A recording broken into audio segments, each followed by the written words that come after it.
حدیث پاک کے اندر بھی رسول اکرم صلی اللہ علیہ وسلم نے ارشاد فرمایا کہ دنیا کے سلسلے میں اپنے سے نیچے طبقے کو دیکھو.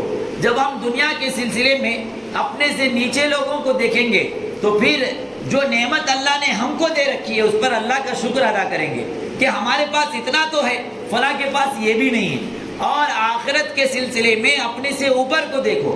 اگر اپنے سے اوپر والے کو دیکھیں گے تو ہمیں احساس ہوگا کہ بھئی فلاں تو اتنی عبادت کرتا ہے اور میں عبادت ہی نہیں کرتا ہوں، اور فلاں تہجد بھی پڑھتا ہے اور میں نہیں پڑھتا ہوں، فلاں شخص قرآن کی تلاوت بھی کرتا ہے میں نہیں کرتا ہوں، فلاں شخص صدقہ و خیرات بھی کرتا ہے میں نہیں کرتا ہوں. تو اس طرح احساس ہوگا اپنے اندر اور وہ نیک کام کرنے کا جذبہ پیدا ہوگا. تو حضور علیہ الصلوۃ والسلام نے ارشاد فرمایا کہ نیکی کے سلسلے میں اپنے سے اوپر والے کو دیکھو اور دنیا داری کے سلسلے میں اپنے سے نیچے والے کو دیکھو.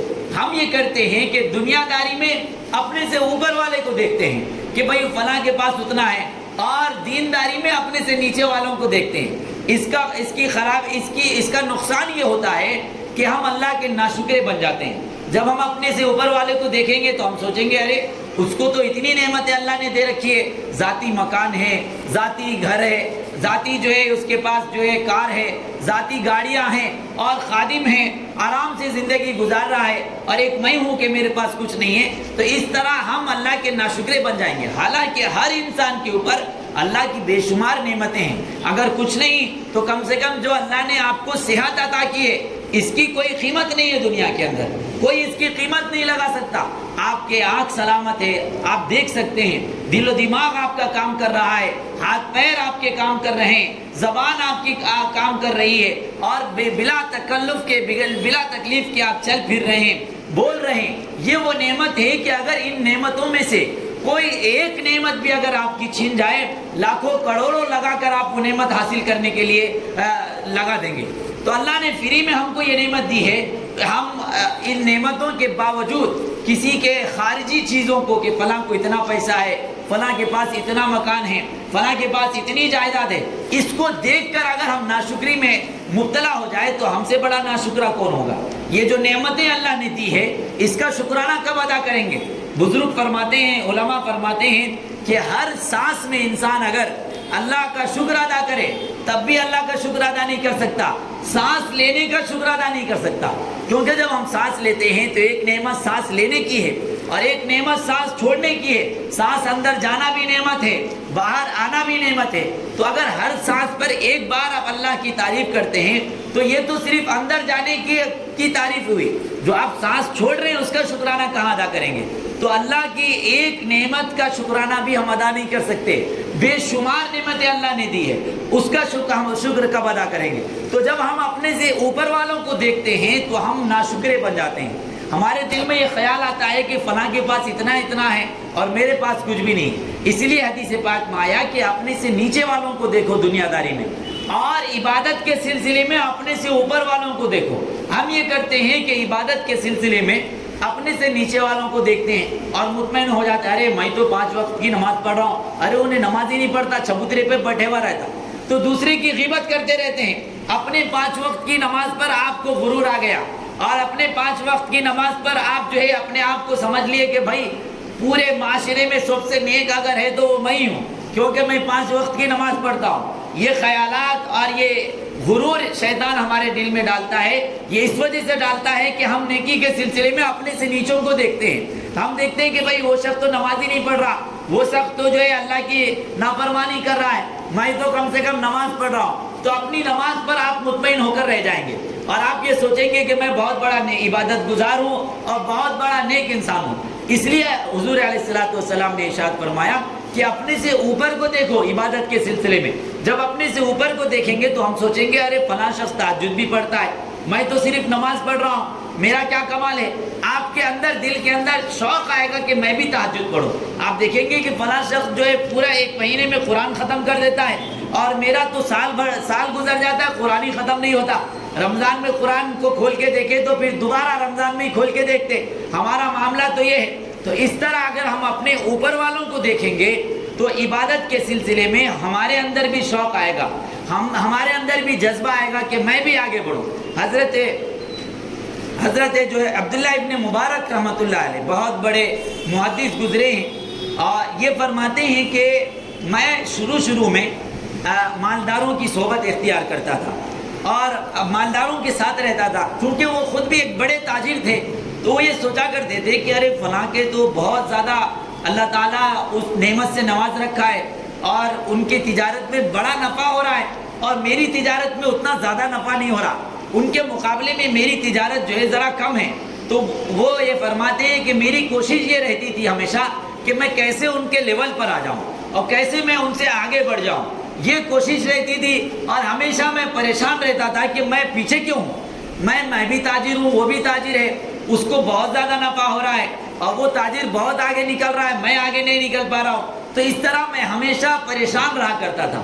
پھر اس کے بعد میں نے یہ کیا کہ میں غریبوں کی صحبت میں رہنا شروع کیا۔ تو جب میں غریبوں کی صحبت میں رہنا شروع کیا تو مجھے پتا چلا کہ اللہ تعالیٰ نے بے پناہ نعمتوں سے مجھے نواز رکھا ہے، کم سے کم میری تجارت تو ہے، میری تجارت میں نفع تو ہے۔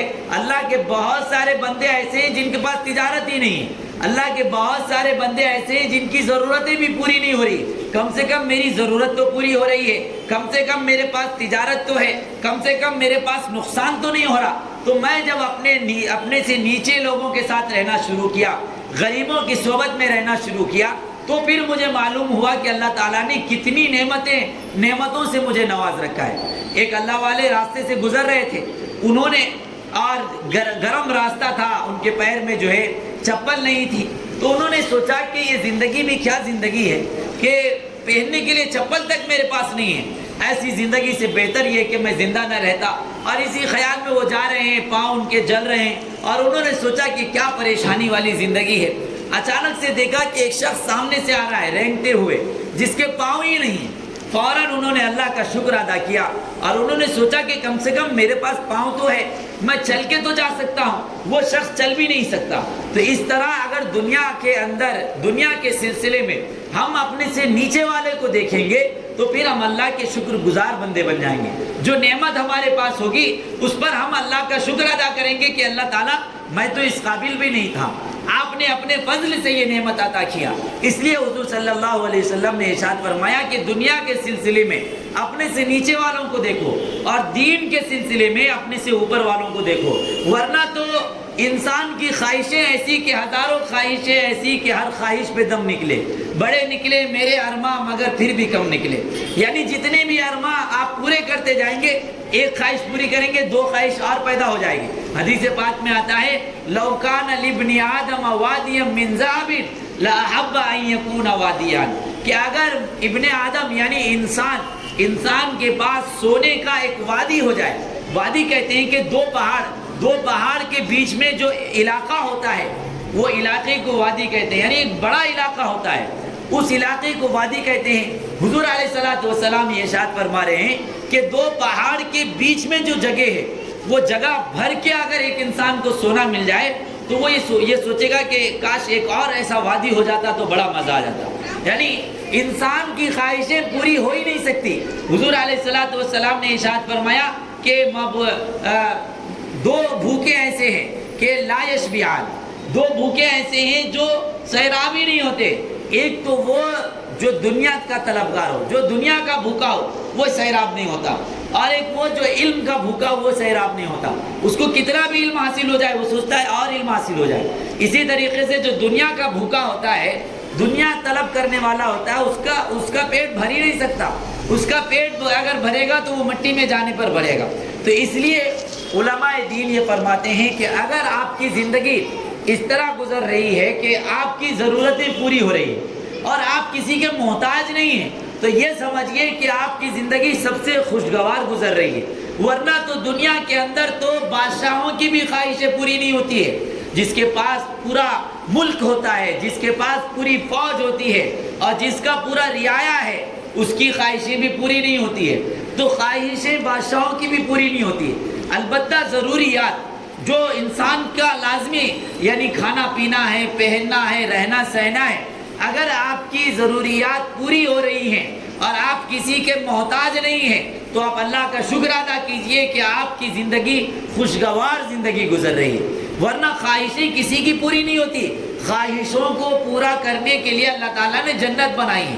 اگر دنیا ہی میں خواہشیں پوری ہو جائے تو جنت کا کیا معنی رہ جائے گا؟